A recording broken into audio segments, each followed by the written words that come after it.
Halo semuanya, kembali lagi bersama saya Madianto. Kali ini kita akan membahas tentang tips dari Marie Kondo mencari kebahagiaan lewat beres-beres. Kamu pasti pernah mendengar tentang Marie Kondo. Dalam beberapa tahun terakhir, nama Marie Kondo sering disebut-sebut di berbagai media. Bagi kamu yang belum tahu, ia adalah seorang konsultan bersih-bersih rumah asal Jepang yang membantu kliennya memilih dan membuang barang-barang yang sudah tidak membawa kebahagiaan dalam hidup. Ia juga memperkenalkan metode KonMari yang menjadi prinsip bersih-bersihnya dan telah berhasil mengubah rumah para klien yang berantakan menjadi tempat yang lebih nyaman untuk dihuni. Kalau kamu bertanya, apa arti dari KonMari? Sebenarnya tidak ada arti khusus di dalamnya. KonMari hanya diambil dari singkatan nama Marie Kondo, mungkin agar lebih mudah diingat bagi para penganutnya. Nama Marie Kondo ternyata semakin populer ketika metodenya diangkat ke dalam sebuah channel streaming yang juga sedang naik daun. Alhasil metodenya ditonton oleh jutaan mata di seluruh dunia.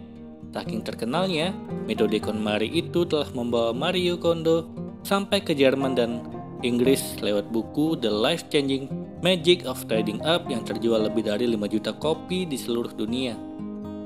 Marie Kondo mengajarkan kita merelakan supaya lebih bahagia. Beberapa orang yang tergolong sentimental senang menyimpan memori dalam suatu benda. Hasilnya mereka akan menyimpan barang-barang tersebut karena mengingatkan mereka pada kenangan yang indah. Mari jujur pada diri sendiri. Apakah kamu termasuk orang yang senang menyimpan benda atau tidak? Marie Kondo mengajarkan kita untuk merelakan barang-barang itu untuk pergi dari rumah. Selain membuat ruangan menjadi sempit, barang-barang tersebut tidak lagi membawa kebahagiaan untukmu karena tidak lagi berfungsi. Lagi pula kenangan indah bisa selalu kita ingat dalam pikiran. Prinsip utama metode KonMari. Membersihkan rumah berdasarkan metode KonMari dipercaya bisa membawa kebahagiaan.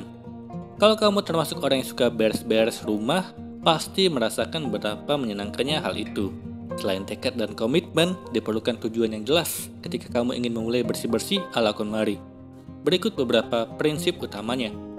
Yang pertama, berkomitmen pada diri sendiri untuk merapikan semuanya.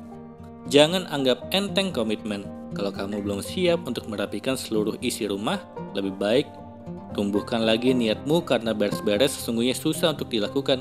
Kamu perlu fokus untuk menentukan mana barang yang masih membawa kebahagiaan untukmu dan mana yang tidak. Lewat metode KonMari, kamu diajak untuk membereskan seluruh rumah, bukan hanya satu ruangan. Hal ini tentunya akan menguras banyak energi dan waktu, sehingga lebih baik mempersiapkan hari khusus. Rumah tidak akan bersih maksimal kalau kamu merapikannya setengah hati. Pada intinya, saat aktivitas berbenah sudah dimulai, kamu harus memutuskan untuk mulai membuang barangmu dan berpikir di mana akan menyimpan barang yang tersisa. Kedua, pikirkan gaya hidup yang ideal yang kamu dambakan. Dengan memiliki mimpi dan tujuan tentang hidup ideal, kamu jadi semakin termotivasi untuk mewujudkannya.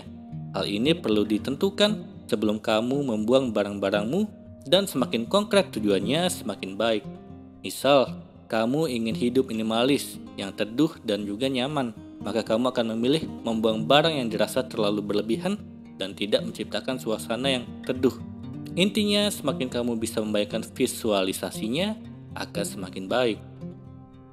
Ketiga, pilih benda-benda yang harus dibuang terlebih dahulu. Ketika kamu beres-beres dengan metode KonMari, kamu akan dihadapkan pada pilihan untuk merelakan barangmu. Simpanlah barang yang masih memiliki fungsi dan membawa kebahagiaan untukmu, sehingga rumahmu diisi dengan energi positif. Janganlah memikirkan hal-hal yang tidak membuatmu senang, karena kamu hanya mengundang ketidakbahagiaan dan energi negatif ke dalam hidup. Selain itu, Marie Kondo juga mengajarkan kita untuk berterima kasih kepada barang-barang yang akan kamu bereskan, karena barang itu telah memberikan manfaat bagi kita untuk sementara waktu. Keempat, bereskan berdasarkan kategori, bukan lokasi. Sebelum menemukan metode yang tepat dalam beberes, Marie Kondo ternyata lebih dahulu mencoba berbagai teknik bersih-bersih. Bertahun-tahun Marie Kondo rutin membereskan rumahnya. Ia biasanya membuat jadwal saat berbenah. Ketika hari ini ia membereskan dapur, maka besok ia akan membereskan kamar mandi, dan seterusnya. Hal tersebut Terus berlangsung hingga Marie Kondo akhirnya sadar bahwa berbenah berdasarkan lokasi adalah salah besar.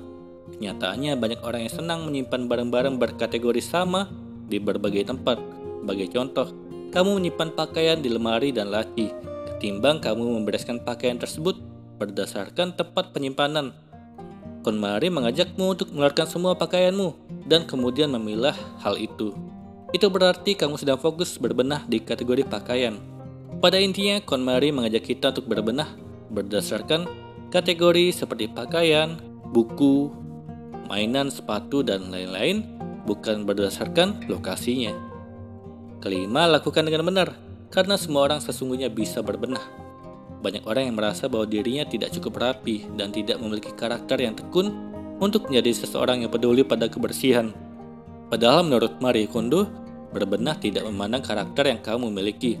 Siapapun bisa mulai berbenah kalau mengawalinya dengan membuang benda-benda yang ingin dibereskan.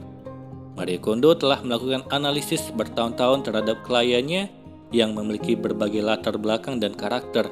Ada yang termasuk ke dalam tipe yang tidak tega membuang, tipe lalai mengembalikan, maupun tipe kombinasi yang tidak tega membuang dan juga lalai mengembalikan. Kunci utama yang menjadi solusinya adalah membuat keputusan untuk membuang barang terlebih dahulu. Keenam, tanyakan dirimu, apakah hal tersebut membawa kebahagiaan? Ketika kamu sudah mulai terbiasa melakukan kegiatan berbenah tersebut, jujurlah pada diri sendiri. Apa yang kamu rasakan? Bagaimana metode KonMari berdampak pada kehidupanmu? Kita semua pasti menginginkan hidup yang lebih bahagia, apalagi di rumah sendiri. Kamu perlu merasa nyaman dengan keputusan yang telah kamu ambil.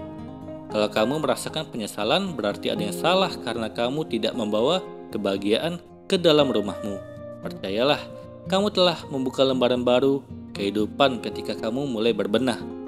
Dengan rumahnya rapi, semoga hidup menjadi lebih baik. Itulah beberapa hal yang perlu kamu tahu tentang Marie Kondo. Metode berbenahnya bisa kamu terapkan di rumah supaya hidupmu semakin dipenuhi kebahagiaan. Jangan takut untuk membuang barang-barang yang sudah tidak terpakai. Semoga ini bermanfaat. Sekian dan terima kasih.